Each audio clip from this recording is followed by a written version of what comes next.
Va ora in onda il notiziario di Radio Libertà, realizzato in collaborazione con Il Sussidiario.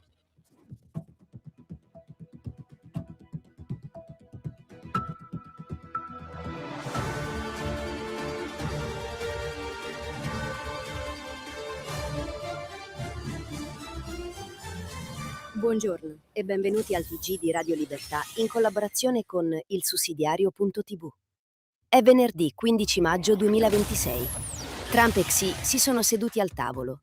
Iran, Hormuz, Boeing e commercio al centro di una partita geopolitica che Washington non ha perso. Salvini incontra la Heritage Foundation. La Lega è parte di una rete conservatrice globale.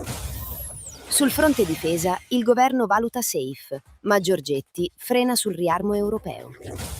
Sicurezza concreta, meno aggressioni sui treni, riforma della polizia locale approvata e la Lega all'osce contro droga e mafia. Il centrodestra accelera sul nucleare, via al DDL delega, l'estate come orizzonte. Chiude il blocco la legge elettorale. Chi vince deve poter governare. Restate con noi. Trump-Xi, i fatti. Iran, Hormuz, Boeing e lavoro. Trump-Xi, la partita vera non sta nei sorrisi o nelle fotografie di Pechino. Sta nei risultati che Washington rivendica. Donald Trump parla di accordi commerciali importanti, di un'intesa con Xi sul fatto che l'Iran non debba mai arrivare all'arma nucleare e della necessità di mantenere aperto lo stretto di Hormuz, passaggio decisivo per l'energia mondiale.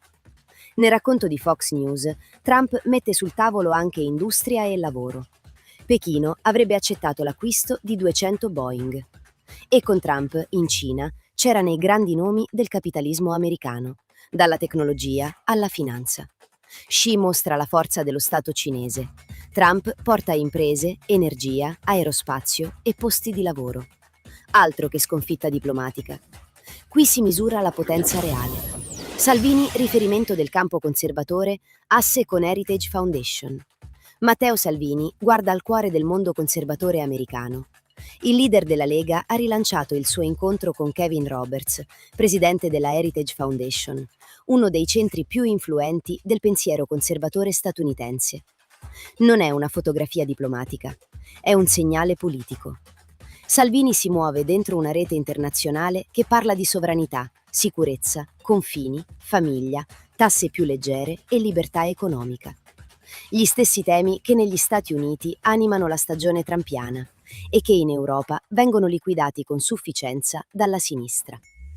La Lega non è isolata, è parte di un campo conservatore occidentale che cerca risposte diverse dalla tecnocrazia europea. Meno burocrazia, più popolo. Meno ideologia, più interesse nazionale. Difesa prudente. Safe, i conti e il monito del Papa. Difesa sì, riarmo ideologico no. E questa la linea di equilibrio nel centrodestra, mentre il governo valuta il dossier Safe, il prestito europeo per nuovi investimenti militari. Crosetto spinge per capire se entro fine mese si potranno firmare nuovi accordi. Giorgetti richiama però un dato semplice. Safe resta un prestito. Sullo sfondo resta anche il nodo caro energia, carburanti, imprese e famiglie. Salvini ha ringraziato Papa.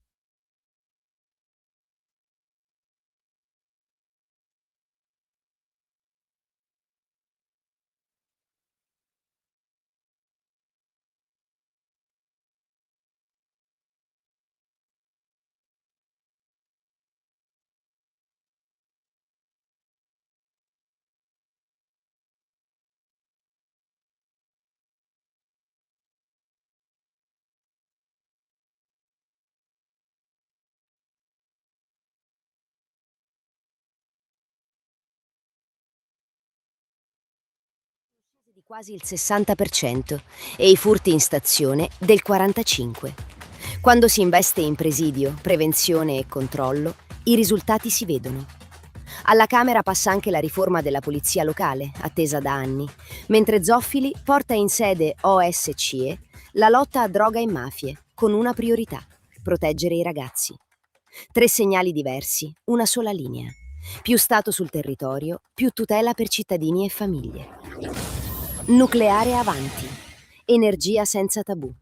Il governo accelera sul nucleare e chiude la stagione dei tabù ideologici. La maggioranza tira dritto sul disegno di legge delega, respinti oltre 100 emendamenti del Movimento 5 Stelle e tempi ridotti per arrivare in aula. L'obiettivo è approvare la delega entro l'estate. Il ministro Pichetto Fratin parla di regole su missione, tecnologia, produzione e localizzazione. La direzione è tracciata. Senza energia stabile e competitiva, l'Italia perde fabbriche e autonomia. Il nucleare di nuova generazione significa bollette più sostenibili, meno dipendenza dall'estero e più forza per il sistema produttivo. Il centrodestra guarda al futuro. Le opposizioni restano alla politica del no. Chi vince governa. La sfida sulle regole elettorali, legge elettorale. La maggioranza insiste sul dialogo. Le opposizioni alzano subito il muro contro premio di maggioranza e indicazione del premier. Schlein parla di priorità sbagliata. 5 Stelle e ABS respingono l'impianto. Il punto resta aperto. L'Italia vuole governi scelti dagli elettori o coalizioni bloccate dai veti? Nel centrodestra il messaggio è chiaro. Niente palude, niente pareggio permanente. Chi vince deve poter governare.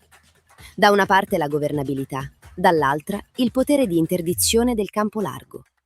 Le regole non sono un dettaglio. Sono il modo in cui si decide se il voto conta davvero. Radio Libertà, in collaborazione con il sussidiario.tv presenta gli approfondimenti di oggi. Electrolux, lavoro a rischio. Mercato europeo al ribasso sui lavoratori. Il caso Electrolux non è solo un'avvertenza aziendale, è una domanda politica sull'Europa reale. La multinazionale svedese prepara il taglio di 1.700 posti in Italia e punta a spostare parte della produzione in Polonia. Palmerini, sul sussidiario.net, parla di delocalizzazione al ribasso. Siamo dentro lo stesso mercato unico, ma i lavoratori italiani rischiano di competere con altri lavoratori europei a costi più bassi. Non bastano gli ammortizzatori sociali. Serve un tavolo serio tra ministero, azienda, sindacati e territori. L'Italia non può diventare il paese dove si produce finché conviene e poi si chiude. Il mercato unico non può essere una gara al ribasso. Deve proteggere anche chi lavora. Europa senza popoli. Draghi, difesa e potere senza democrazia. Mario Draghi riceve il premio Carlo Magno ad Aachen e rilancia la sua idea di Europa. Più decisioni comuni, meno unanimità, più investimenti sulla difesa. Zacchera, sul sussidiario.net, definisce questa linea federalismo pragmatico e pone il punto più delicato. Chi decide davvero? La difesa è un tema reale, ma non può diventare il grimaldello per trasferire potere a Bruxelles senza controllo democratico. Zacchera contesta l'impianto.